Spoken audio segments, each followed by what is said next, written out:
Fatou et Mariam sont nées dans le même village, à quelques kilomètres de la grande route. Elles avaient grandi ensemble, partagé les mêmes jeux d'enfance, les mêmes corvées d'eau, puis les mêmes rêves aussi. Le soir, assises sous le grand manguier du village, elles parlaient souvent de la ville avec des étoiles dans les yeux. Un jour, moi aussi je vais aller à Abidjan, disait Fatou, le regard brillant d'espoir. Moi aussi, répondait Mariam avec conviction. Là-bas, la vie est meilleure. On ne va pas rester ici à souffrir comme nos mères.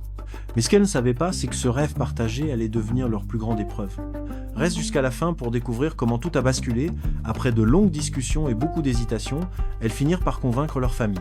Un matin très tôt, avec 2 petites valises usées et un peu d'argent soigneusement économisé, elles prirent le car pour Abidjan.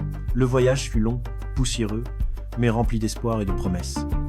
Quand elles arrivèrent en ville, tout leur semblait immense. Les immeubles qui touchent le ciel, les voitures partout, le bruit incessant, la foule pressée. Abidjan ne dormait jamais.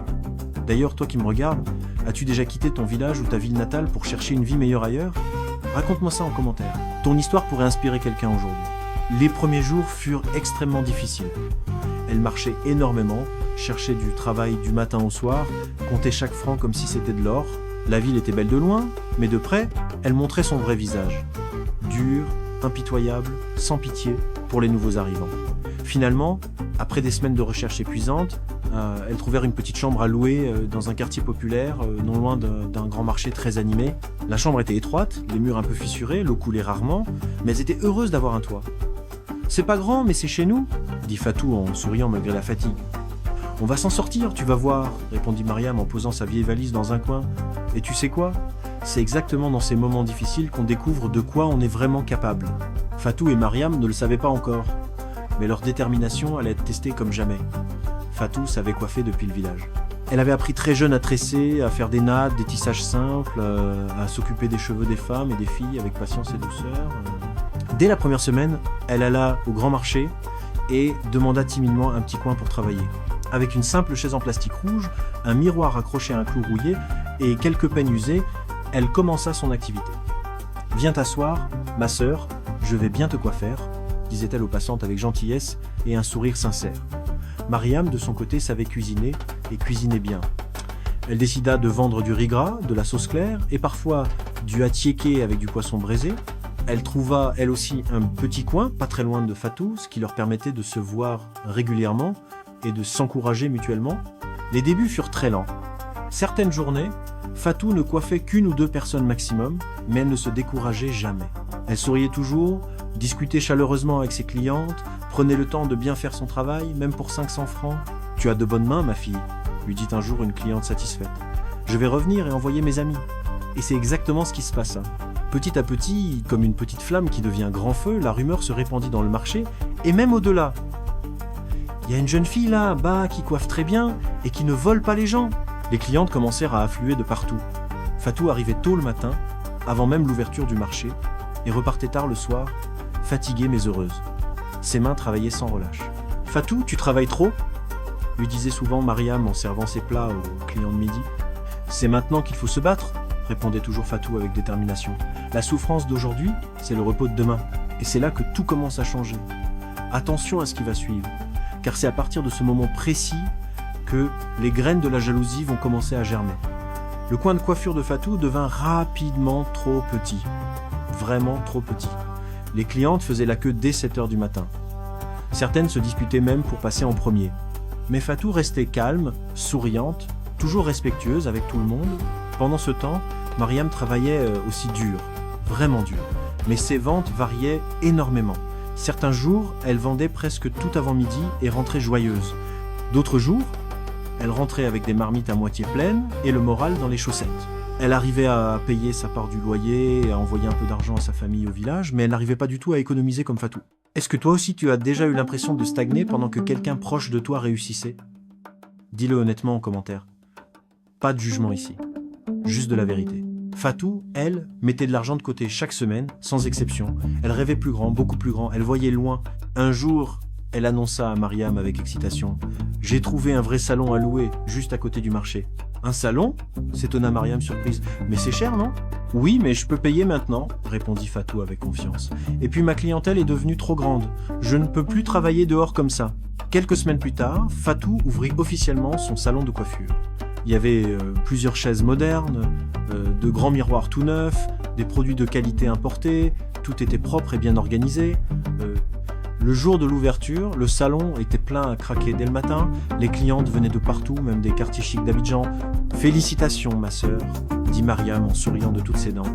Mais au fond d'elle, très profondément, quelque chose se serrait. Quelque chose de sombre commençait à naître. Attention, c'est exactement ici que l'histoire bascule. Ce que tu vas découvrir maintenant va te montrer à quel point la jalousie peut transformer quelqu'un. Les mois passèrent rapidement. Fatou gagnait de plus en plus d'argent.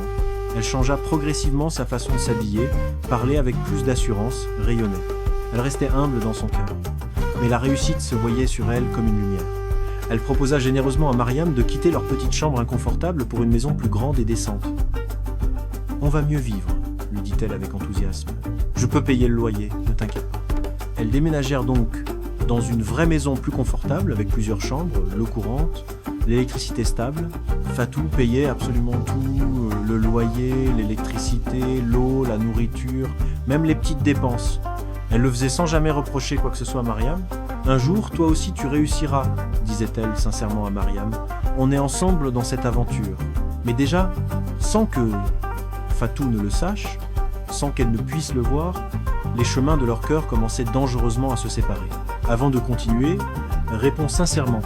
Penses-tu que Fatou fait une erreur en aidant autant Mariam? Ou fait-elle simplement preuve d'amitié vraie? Débattons en commentaire. Au début, Mariam essayait vraiment de se convaincre que tout allait bien. Après tout, se disait-elle, Fatou était son amie d'enfance, presque sa sœur de sang. Elles avaient quitté le village ensemble, partagé la même chambre étroite, les mêmes difficultés, les mêmes peurs. Alors pourquoi ce malaise profond qui lui serrait le cœur chaque fois qu'elle voyait Fatou réussir? Pourquoi cette douleur sourde? Dans leur nouvelle maison, la différence entre leur vie devenait de plus en plus visible, de plus en plus criante. Fatou se levait chaque matin confiante, bien habillée, élégante, son sac à main bien rempli. Mariam, elle, partait toujours au marché avec ses lourdes marmites, le cœur un peu plus lourd chaque jour. Fatou payait tout, absolument tout, sans jamais se plaindre une seule fois. Mariam, il n'y a plus d'huile dans la cuisine. J'en ai acheté ce matin, disait Fatou naturellement. Merci beaucoup, répondait Mariam gênée, en baissant les yeux. Chaque merci qu'elle prononçait devenait pour Mariam un rappel silencieux, douloureux de son propre échec. Chaque merci était comme un couteau qui tournait dans son cœur. Au marché, la situation n'arrangeait absolument rien. Le salon de Fatou ne désemplissait jamais. Jamais. Du matin au soir, c'était plein. Les clients riaient, prenaient des selfies, parlaient de leur rendez-vous important. « Fatou, c'est toi seulement qui me touches les cheveux maintenant », disait fièrement une cliente. « Ma sœur, tu es devenue la coiffeuse des stars du marché », lançait une autre en riant. Pendant ce temps, juste quelques mètres plus loin, Mariam observait tout en silence, assise derrière ses marmites qui refroidissaient. Certaines clientes venaient manger, mais de moins en moins. D'autres passaient sans même s'arrêter. « Aujourd'hui, c'est vraiment dur », soupirait-elle, le cœur lourd. « Demain, ça ira mieux, tu verras », lui répondait Fatou avec une sincérité totale. Mais ces paroles encourageantes, au lieu de rassurer Mariam, commençaient étrangement à l'agacer, à l'irriter profondément. Et là, attention, ce qui va suivre est le moment où Mariam franchit une ligne invisible. Une ligne qu'on ne devrait jamais franchir. Le coup de grâce, le vrai coup fatal, arriva lorsque Fatou décida généreusement d'aider encore plus sa famille restée au village. Un soir, assise tranquillement dans le salon de leur maison, Fatou annonça avec une joie immense et pure. « J'ai parlé longuement à ma mère aujourd'hui. »« Ah bon ?» répondit Mariam distraitement sans vraiment écouter. « Je lui ai proposé de venir vivre avec nous ici à Abidjan et elle a accepté de réfléchir. »« Elle vient alors ?» demanda Mariam. « Non, » dit Fatou en souriant doucement. « Elle préfère rester au village près de ses sœurs. » Fatou marqua une petite pause, puis ajouta les yeux brillants de fierté et d'émotion. « Alors j'ai décidé de lui construire une belle maison là-bas. Une vraie villa moderne avec tout le confort. » Mariam resta complètement silencieuse. Les mots résonnaient dans sa tête comme des tambours. Belle maison, villa moderne, confort. Elle pensa immédiatement à sa propre mère, toujours là, bas dans leur vieille maison en banco fissuré, avec le toit qui fuyait terriblement pendant chaque saison des pluies, les murs qui s'effritaient. C'est bien pour elle. Finit-elle par dire d'une voix serrée, étouffée. Quelques mois plus tard, absolument tout le village parlait de la magnifique nouvelle maison de la mère de Fatou. Les photos circulaient partout sur WhatsApp. Les gens commentaient avec admiration « Regardez un peu la maison de la mère de Fatou, cette fille a vraiment réussi ». Sans le vouloir, sans le chercher, les comparaisons commencèrent inévitablement. La mère de Mariam entendait ces paroles admiratives tous les jours, chaque jour. Et chaque jour, ça lui faisait plus mal. Un soir, au téléphone, elle éclata complètement. « Regarde la mère de ton amie, elle vit comme une reine maintenant, pendant que moi je suis toujours dans cette vieille maison. »« Maman, je fais vraiment de mon mieux, » répondit Mariam, la gorge complètement nouée, les larmes aux yeux. « Tu fais de ton mieux, mais ici la vie est toujours dure, très dure, » soupira la vieille femme avec amertume. Après cet appel douloureux, Mariam resta très longtemps assise dans le noir complet, seule. Une colère sourde, profonde, noire, monta progressivement en elle comme une marée. Pourquoi Fatou avait-elle absolument tout? Pourquoi pas elle? Elles étaient pourtant parties ensemble du même village, avec les mêmes rêves. Pourtant leur destin semblait maintenant séparé par un gouffre immense, infranchissable. Stop! Avant que Mariam ne fasse l'irréparable, dis-moi en commentaire, qu'aurais-tu fait à sa place? Sois honnête. Et si tu veux connaître la suite choquante, tu dois rester jusqu'à la fin. Active les notifications maintenant. À la maison, Mariam commença véritablement à changer de comportement. Elle parlait de moins en moins, souriait de moins en moins, son regard était devenu vide, lointain. Fatou, qui l'aimait, sincèrement, le remarqua évidemment. « Mariam, tu es fatiguée? Tu veux qu'on parle ?»« Non. »« Ça va très bien, » répondit-elle sèchement, presque agressivement. Les nuits, Mariam ne dormait plus du tout. Elle restait éveillée pendant des heures, les yeux grands ouverts dans le noir. Elle ressassait sans cesse les mêmes images. Le salon plein à craquer, la belle villa au village, les regards admiratifs des gens, les compliments constants. Peu à peu, lentement mais sûrement, la jalousie se transforma en rancœur amère. La rancœur se transforma en haine. Et la haine devint silencieuse mais mortelle. Un matin, très tôt, Mariam se leva bien avant Fatou. Elle avait pris une décision terrible, une décision qui allait tout détruire. « Je vais au marché plus tôt aujourd'hui » dit-elle rapidement à Fatou. « D'accord, bonne journée alors » répondit Fatou sans la moindre méfiance, sans le moindre soupçon. Mais Mariam ne se rendit absolument pas au marché ce jour-là, non. Elle prit discrètement un petit car, direction un village très reculé, perdu, là où, disait-on, certains hommes mystérieux pouvaient changer le destin des gens, manipuler les forces invisibles. Dans son sac, elle avait soigneusement, discrètement glissé un vieux vêtement de Fatou, un pagne que Fatou portait souvent. Ce que tu vas entendre maintenant est glaçant, vraiment glaçant. Mais c'est la réalité de ce qui se passe parfois quand la jalousie prend complètement le contrôle. Arrivée chez le féticheur, un vieil homme au regard perçant, elle expliqua sa terrible demande, la voix tremblante de peur et de détermination mélangée. Je veux qu'elle tombe malade, juste assez malade pour qu'elle ne puisse plus travailler, juste ça. Le vieil homme la regarda très longuement, profondément dans les yeux, comme s'il lisait son âme. « Ma fille, dit-il lentement d'une voix grave, le mal que tu demandes aujourd'hui revient toujours à son auteur. Toujours. C'est la loi des ancêtres. »« Je sais, répondit Mariam, la mâchoire serrée, mais je n'en peux vraiment plus. Je n'en peux plus de souffrir. » Malgré ces avertissements clairs et répétés, Mariam insista encore et encore. Le féticheur, après une longue hésitation, finit par accepter de faire le rituel maudit. En repartant de ce lieu sombre, Mariam sentit un mélange étrange de peur glaciale et de soulagement tordu. Sur le chemin poussiéreux du retour, elle se répétait comme une prière maléfique « Personne ne saura jamais. Personne. Et enfin, tout va changer. Enfin. » Le soir, elle rentra à la maison comme si de rien n'était. Même souriante. « Comment s'est passée ta journée ?» demanda innocemment Fatou. « Bien, » répondit Mariam en soutenant son regard. « Très bien. » Et dans ce sourire forcé, calculé, la dernière barrière fragile entre l'amitié sacrée et la trahison absolue venait définitivement de tomber. « Je sais que c'est dur à regarder, mais ne t'arrête surtout pas maintenant. La suite va te glacer le sang, mais aussi te donner une leçon de vie incroyable. Partage cette vidéo à quelqu'un qui doit absolument voir ça. » Les premiers signes de la malédiction apparurent doucement, presque discrètement, comme un serpent qui rampe dans l'herbe. Un matin, Fatou se réveilla avec une lourdeur très étrange dans tout le corps. Elle tenta courageusement de se lever, mais ses jambes tremblaient violemment. Elle resta assise un très long moment au bord du lit, respirant profondément, essayant de comprendre. « Ça doit être juste la fatigue accumulée », murmura-t-elle pour se rassurer. Elle se rendit quand même au salon, par pure force de volonté. Les premières clientes la trouvèrent étrangement pâle, sans énergie, moins souriante qu'à l'habitude. « Fatou, ma chérie, tu vas bien ?» demanda une fidèle cliente inquiète. « Oui, juste un peu fatiguée, rien de grave », mentit-elle avec un sourire forcé. Mais au fil des jours suivants, jour après jour, la simple fatigue se transforma progressivement en vraie douleur physique. Des maux de tête violents et constants, des vertiges terribles, des pertes de force soudaines et inexpliquées. Parfois, en plein travail, ses mains tremblaient tellement qu'elle devait brutalement lâcher les cheveux de ses clientes, incapable de tenir un peigne. Un matin terrible, elle s'effondra littéralement devant son grand miroir, sous les yeux horrifiés de tout le monde. Les clientes crièrent de peur. Une ambulance fut appelée. Le salon ferma ce jour-là, puis le lendemain, puis encore le lendemain, et il ne rouvrit plus. À la maison, dans l'ombre, Mariam observait absolument tout en silence complet. Au fond d'elle, une voix sombre chuchotait avec satisfaction. Ça marche, le féticheur a réussi. Mais cette voix mauvaise ne lui apportait pas du tout la paix espérée. Seulement une peur glaciale, grandissante, une angoisse qui la rongeait de l'intérieur. Fatou passa désespérément de médecin en médecin, d'hôpital en clinique, analyse sanguine, examen complet, scanner, piqûres douloureuses, comprimés de toutes les couleurs. Rien, absolument rien. Aucun diagnostic médical clair. Physiquement, tout semble parfaitement normal chez vous, disait chaque docteur, perplexe en regardant les résultats. Mais moi, je sens que quelque chose ne va vraiment pas, répondait Fatou, les larmes aux yeux, désespéré. Les économies si durement gagnées commençaient rapidement à diminuer, à fondre comme neige au soleil. Les factures médicales s'accumulaient dangereusement. Pour la toute première fois de sa vie, Fatou ne pouvait plus aider financièrement sa mère comme avant.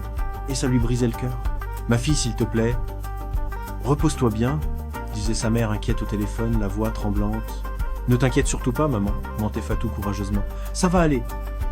Je vais guérir. » Les nuits devinrent longues, interminables, cauchemardesques. Fatou ne dormait presque plus. Elle faisait des rêves étranges, terrifiants, incompréhensibles. Elle se voyait courir éperdument sans jamais avancer d'un centimètre, crier à l'aide de toutes ses forces sans que personne ne l'entende jamais. Tu commences à comprendre la gravité de ce qui se passe. Si tu connais quelqu'un qui est passé par une épreuve similaire, une maladie mystérieuse, tague-le en commentaire avec des mots d'encouragement. Pendant ce temps tragique, Mariam commença, elle aussi, à changer physiquement et mentalement. Elle faisait maintenant des cauchemars absolument terrifiants chaque nuit. Chaque nuit sans exception, elle voyait Fatou dans ses rêves. Fatou la regardait fixement en silence complet, les yeux remplis d'une tristesse infinie, profonde. Elle se réveillait systématiquement en sueur froide, le cœur battant la chamade, haletante de peur.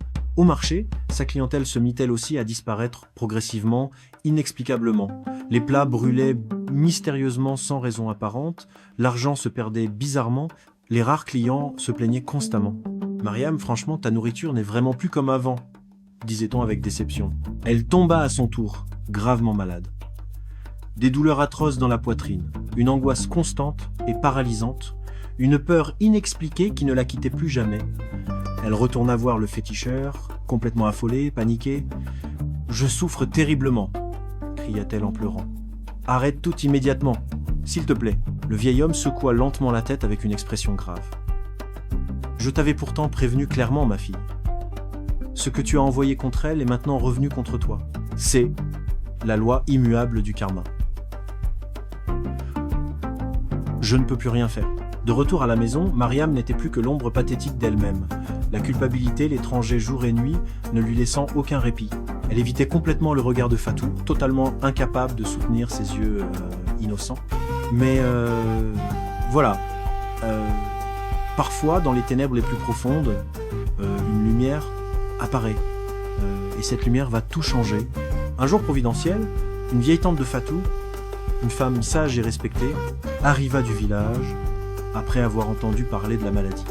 En voyant l'état terrible de sa nièce adorée, elle fronça immédiatement les sourcils avec inquiétude et suspicion. « Cette maladie n'est absolument pas ordinaire », déclara-t-elle avec certitude. « Ce n'est pas une maladie normale. » Elle emmena courageusement Fatou loin de la ville corrompue, chez un homme sage très connu dans toute la région pour aider les gens sans jamais faire le mal, sans jamais demander de rituels maléfiques. Après plusieurs jours de rituels de purification profonde et de prières intenses, l'homme sage parla enfin avec gravité. Quelqu'un de très très proche de toi t'a voulu du mal, quelqu'un en qui tu avais totalement confiance. Fatou sentit brutalement son cœur se briser en 1000 morceaux dans sa poitrine.